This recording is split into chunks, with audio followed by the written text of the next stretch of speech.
بسم الله الرحمن الرحيم والذاريات ذروا فالحاملات وقرا فالجاريات يسرا فالمقسمات أمرا إنما توعدون لصادق وإن الدين لواقع والسماء ذات الحبك إنكم لفي قول مختلف يؤفك عنه من أفك قتل الخراصون الذين هم في غمرة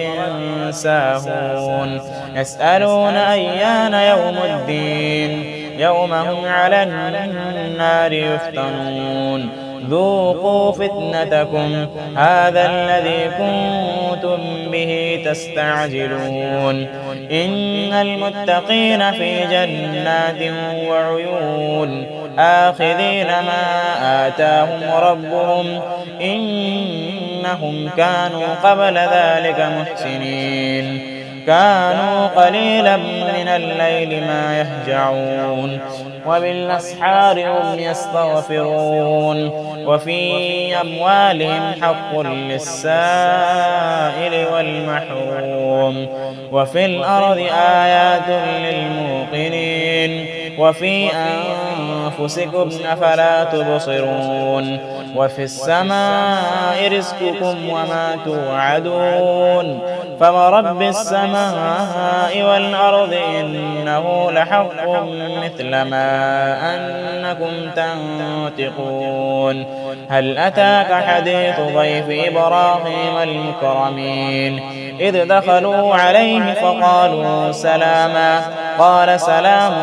قوم منكرون فراغ إلى أهله فجاء بعجل سمين فقربه إليهم قال ألا تأكلون فأوجس منهم خيفة قالوا لا تخف وبشروه بغلام عليم فأقبلت امراته في صرة فصكت وجهها وقالت عجوز عقيم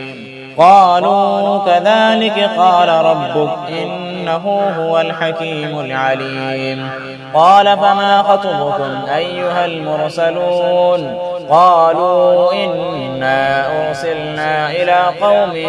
مجرمين لنرسل عليهم حجارة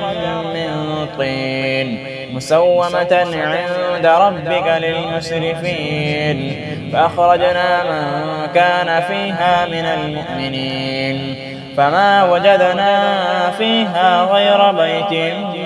من المسلمين وتركنا فيها آية للذين يخافون العذاب الأليم وفي موسى إذ أرسلناه إلى فرعون بسلطان مبين فتولى بركنه وقال ساحر أو مجنون فأخذناه وجنوده فنبذناهم في اليم وهو مليم وفي عاد إذ أرسلنا عليهم الريح العقيم ما تذر من شيء أتت عليه إلا جعلته كالرميم وفي ثمود إذ قيل لهم تمتعوا حتى حين فعتوا عن أمر ربهم فأخذتهم الصاعقة وهم ينظرون فما استطاعوا من قيام وما كانوا منتصرين وقوم نوح من قبل إنهم كانوا قوما فاسقين والسماء بنيناها بأيد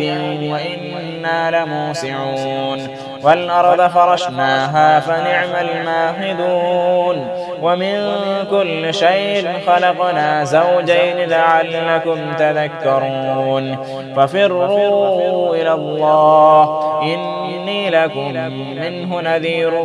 مبين ولا تجعلوا مع الله إلها آخر إني لكم منه نذير مبين كذلك ما أتى الذين من قبلهم من رسول إلا قالوا ساحر أو مجنون أتواصوا به بل هم قوم طاغون فتول عنهم فما أنت بملوم وذكر فإن الذكرى تنفع المؤمنين وما خلقت الجن والإنس إلا ليعبدون ما أريد منهم من رزق وما أريد أن يطعمون إن الله هو الرزاق ذو القوة المتين فإن للذين ظلموا ذنوبا مثل ذنوب أصحابهم فلا يستعجلون فويل للذين كفروا من يومهم الذي يوعدون